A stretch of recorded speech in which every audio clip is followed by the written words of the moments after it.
Hello students, today I am going to teach you remaining part of sentence. आज हम sentence का remaining part पढ़ेंगे. Sentence के first part में हम ऑलरेडी सेंटेंस क्या होता है, सेंटेंस के कितने काइंड्स होते हैं, इसके बारे में पढ़ चुके हैं. आज हम सेकेंड पार्ट पढ़ेंगे सेंटेंस का. Now we will see how to find the subject of a sentence, यानी कि एक सब्जेक्ट को किस तरीके से फाइंड आउट किया जाता है, कैसे पता लगाया जाता है. We can easily find the subject of the sentence by taking the verb and asking a question who और what.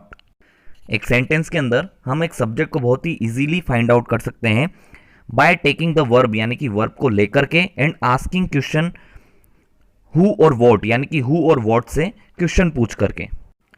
For example, children like toys, यानी कि बच्चे टॉयज पसंद करते हैं, यानी कि खिलौने पसंद करते हैं. नाउ पुट द क्वेश्चन, अब हम यहां पर एक क्वेश्चन पूछते हैं हु से. हु लाइक्स टॉयज, यानी कि कौन टॉयज को पसंद करता है. तो कौन पसंद करता है, बच्चे पसंद करते हैं. तो यहां पर जो उसका आंसर हमको मिलेगा वही क्या होगा, हमारा सब्जेक्ट. तो यहां पर हमारा सब्जेक्ट हुआ चिल्ड्रन. ऐसे ही नेक्स्ट एग्जांपल है the storm hit the town badly, यानी कि स्टॉर्म ने, यानी कि तूफान ने, हिट द टाउन बैडली, यानी कि टाउन को, कस्बे को पूरी तरह से बहुत ही बैडली, यानी कि बहुत ही बुरी तरीके से हिट किया. अब हम व्हाट से क्वेश्चन पुटअप करेंगे.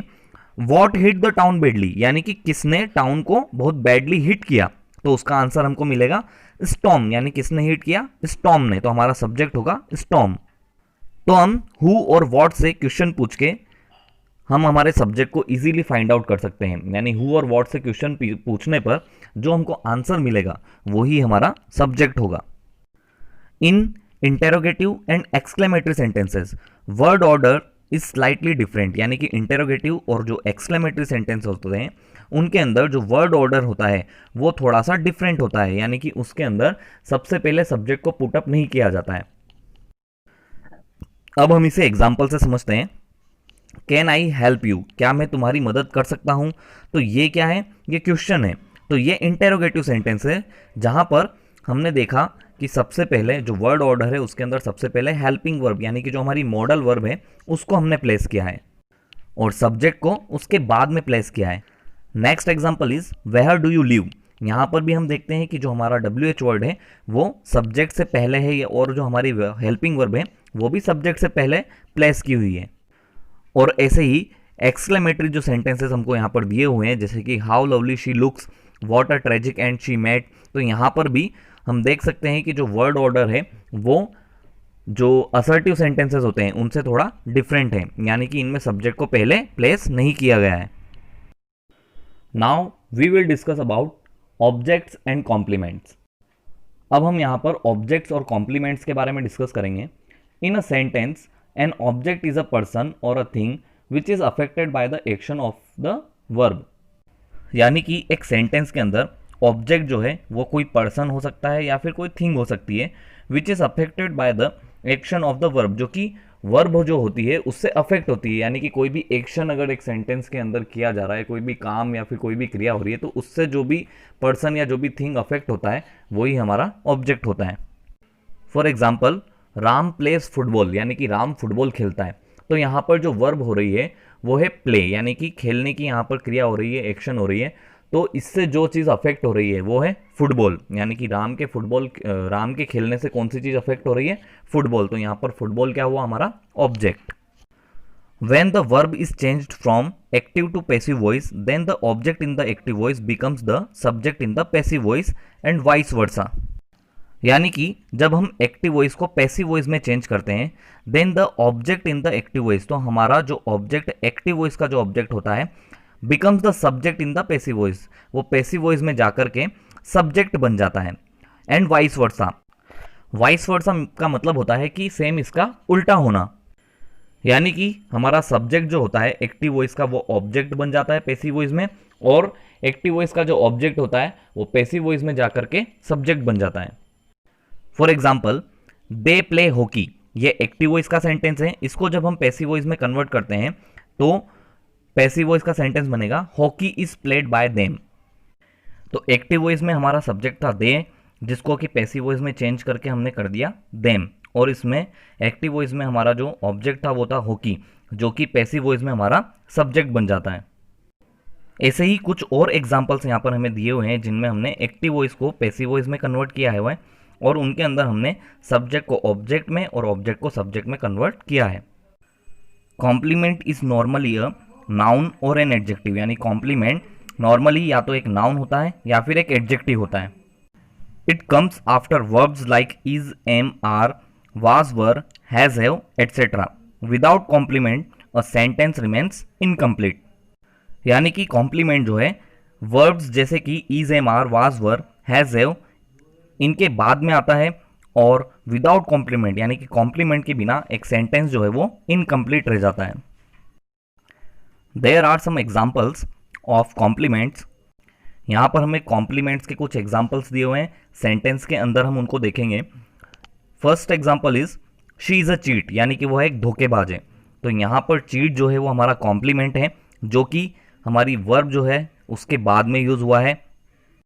ऐसे ही next example is they are sad, यहाँ पर आर के बाद में जो हमारी वर्ब है उसके बाद में हमने सैड यूज किया है। इसका मतलब है दे आर सैड यानी कि वे उदास है, तो यहाँ पर सैड हमारा क्या हुआ, कॉम्प्लीमेंट। शी लुक्स हैप्पी, यानी कि वह हैप्पी यानी कि खुश दिखाई देती है, तो हैप्पी जो है यहाँ पर हमारा कॉम्प्लीमेंट है।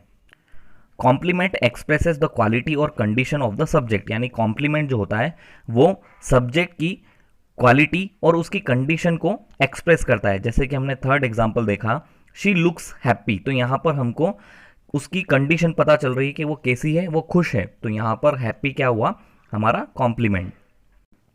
सिमिलरली अ कॉम्प्लीमेंट में ऑल्सो एक्सप्रेस द क्वालिटी और आइडेंटिटी ऑफ एन ऑब्जेक्ट, यानी कि कॉम्प्लीमेंट एक ऑब्जेक्ट की क्वालिटी या उसकी आइडेंटिटी को भी एक्सप्रेस करता है।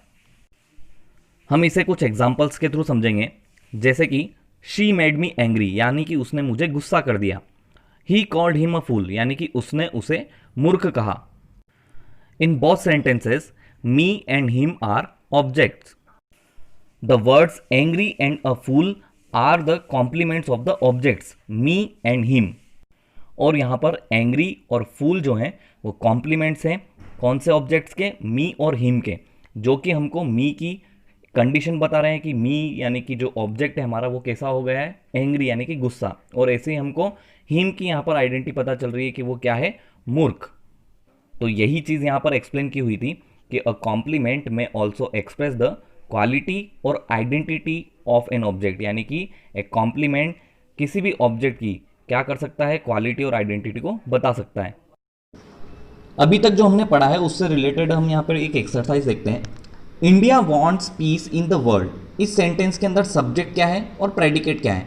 तो बेसिकली इंडिया इस सेंटेंस के अंदर हमारा सब्जेक्ट है, क्योंकि इंडिया के बारे में कहा जा रहा है कि wants piece in the world, कि इंडिया क्या चाहता है, पीस चाहता है, यानी कि शांति चाहता है इस वर्ल्ड में, यानी कि संसार में। तो इंडिया क्या हुआ, सब्जेक्ट हुआ, क्योंकि इसके बारे में बात कही जा रही है। और इंडिया को छोड़ करके जो रिमेनिंग पार्ट हुआ जो कि सब्जेक्ट के बारे में बताया जा रहा है, वो क्या हो जाएगा, हमारा प्रेडिकेट। ऐसे ही एक और एग्जांपल लेते हैं, the sun rises in the east. इसके अंदर सन के बारे में बताया जा रहा है कि सन क्या है, राइजेस इन द ईस्ट, यानी कि ईस्ट में, यानी कि पूर्व दिशा में उगता है। तो यहाँ पर द सन क्या हो गया, हमारा सब्जेक्ट, और बचा हुआ रिमेनिंग जो पार्ट है वो क्या हो गया, प्रेडिकेट। एक और एक्सरसाइज हम देखते हैं, हाउ ओल्ड आर यू। इसमें हमको बताना है कि ये कौन सा सेंटेंस है। तो basically how old are you यानी कि तुम कितने साल के हो, और इसके अंदर लास्ट में क्वेश्चन मार्क दिया हुआ है। तो बेसिकली ये हुआ हमारा इंटेरोगेटिव सेंटेंस, क्योंकि ये क्वेश्चन पूछने के लिए यूज़ किया जा रहा है। ऐसे एक और सेंटेंस है, मे गॉड ब्लेस यू, यानी कि भगवान तुम पर कृपा करे या तुम्हें आशीर्वाद दे। तो बेसिकली ये क्या हुआ, हमारा ऑप्टेटिव, क्योंकि इसके अंदर एक प्रेयर की जा रही है, या फिर हम बोल सकते हैं एक विश की जा रही है। ऐसे एक और सेंटेंस है, take care of your health, यानी कि अपनी हेल्थ का, यानी कि अपने स्वास्थ्य का ध्यान रखो। ये सेंटेंस वर्ब की फर्स्ट फॉर्म से स्टार्ट हो रहा है, और इसके अंदर एक एडवाइस दी जा रही है कि हाँ अपने स्वास्थ्य का ध्यान रखो, ये एक एडवाइस है। तो बेसिकली ये क्या हुआ, हमारा इंपेरेटिव सेंटेंस।